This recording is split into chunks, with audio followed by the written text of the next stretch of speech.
Gather round. I've got a story to tell. This one is a cautionary tale for why you could never get too comfortable in the neighborhood you live in or the places you frequent often. Look, I'll cut straight to the point. I got robbed. Okay, well, rob's a bit of an overstatement, but I did get my wallet, my headphone case, and my keys stolen, and I was left stranded in the park the other day. Now, I have accepted and do hold my L, but stick around. Let me tell you a little bit about it. So, like any other day, I get up first thing in the morning, ready to train. And on that day specifically, I decided to go to the track instead of the gym.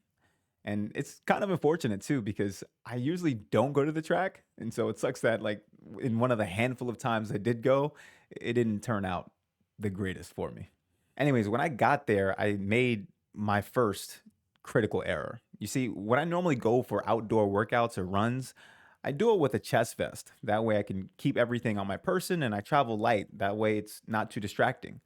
But I had overdue laundry, and so I left it behind. So the items I would normally take with me or leave in my car, I put them in a small bag and took them with me on the track, which might have been my second mistake, maybe. So I get to the park, get to warming up, and get started with my workout. And in the beginning, I was well aware of where my bag was, and I had no issues locating it at that point. But as I got deeper and deeper into my workout and deeper into my thoughts, I later started to lose track of it. And what I mean by that is like in the last 25 minutes or so, I went to the other side of the track with just my water bottle in my hand and the headphones in my ears and left it there. But it was still within my line of sight, just I wasn't looking at it. Quick point though, while I was on the other side of the track, there was this one person who I can describe as just moving weirdly. While I was running in that lane, at one point he was standing in my lane as I was coming towards him and like not moving out the way and just doing off things. Like before he got in my lane, he just got to that section of the track, stretched for like 5 minutes, stood in my lane, and then walked off the track. That's suspicious. That's weird. So I'll say my spidey senses were tingling a bit, but let's put a pin in that for now, and we'll get back to that one a little bit later. So after I'm done doing whatever I'm doing on the other side of the track, finishing what was a good workout, I decided to get back to my bag so I can leave. And it was at that point I noticed it was not where I put it. So of course, the first thing I did was go into straight up denial mode. No! No! No! I started thinking to myself, oh, maybe I picked it up with me when I went to the other side. Maybe it just dropped off of where I had it hanging, or any number of possible things that could have happened. And I was doing this all while reality was settling in slowly but surely. Someone stole my stuff. So at this point, I understand I took a loss and I immediately go into the what now phase of this stupid situation. So, first thing, I went to check on my car and I noticed, great, it was still there. So, there's always that. A win is a win. A win is a win. I don't care what y'all say. A win is a win. And then I think maybe it's because my key fob was dead. So if they tried to click it to see where it was located, they wouldn't be able to find it. Or maybe they went in my car and realized it was actually a millennial anti-theft device and decided to walk away.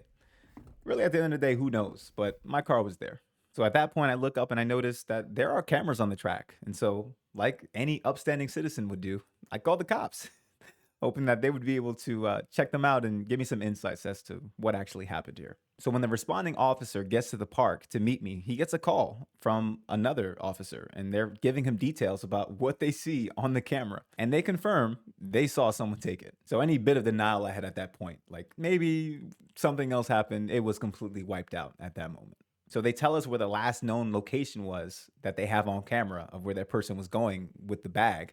That way we can go and check and see if maybe they dumped it or something. And after we went and checked that location, it wasn't there. And we spent the next 30 minutes or so searching without any luck.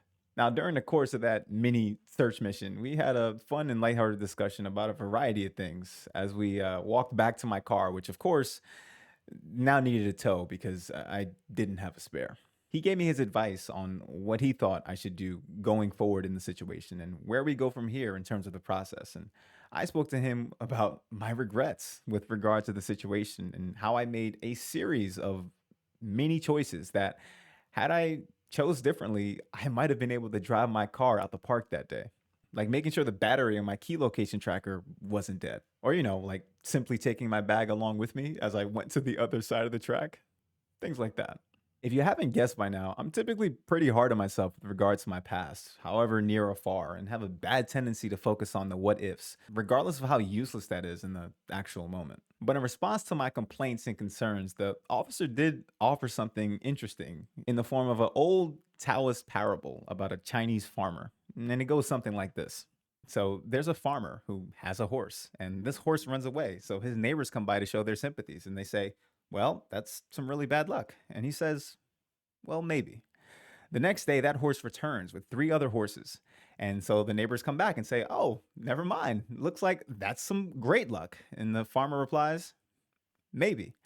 The farmer has a son. The son rides on one of the horses, gets thrown off, and breaks his leg. The neighbors come back and they say, oh, that's some really bad luck.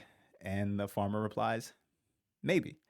The next day, the military comes into the town to recruit young men to fight in the army. And because the son's leg is broken, they have to skip him by. And so the neighbors come by one more time and say, you know, actually, that's really great. That's some great luck. And the farmer again replies, maybe. I think you get the idea of what's going on with the story.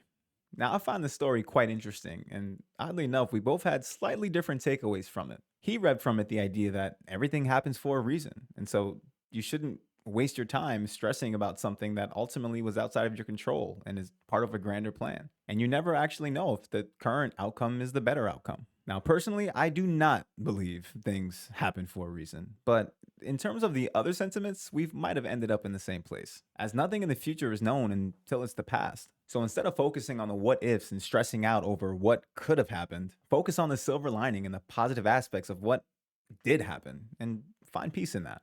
My car wasn't stolen. I didn't actually get robbed, and I'm in good health.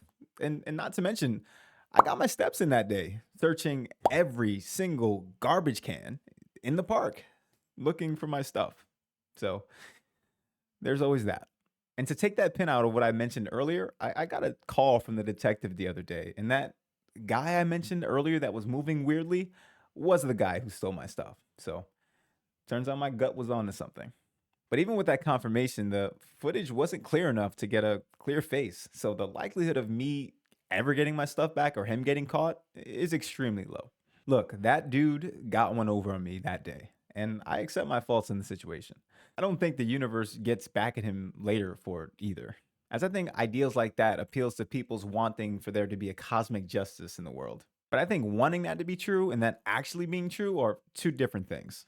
I don't think it's true.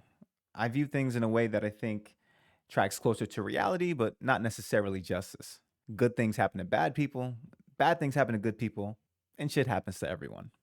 So learn your lesson, don't be too hard on yourself, and count your blessings.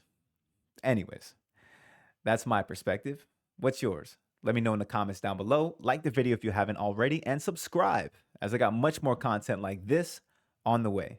So until next time, YouTube, peace.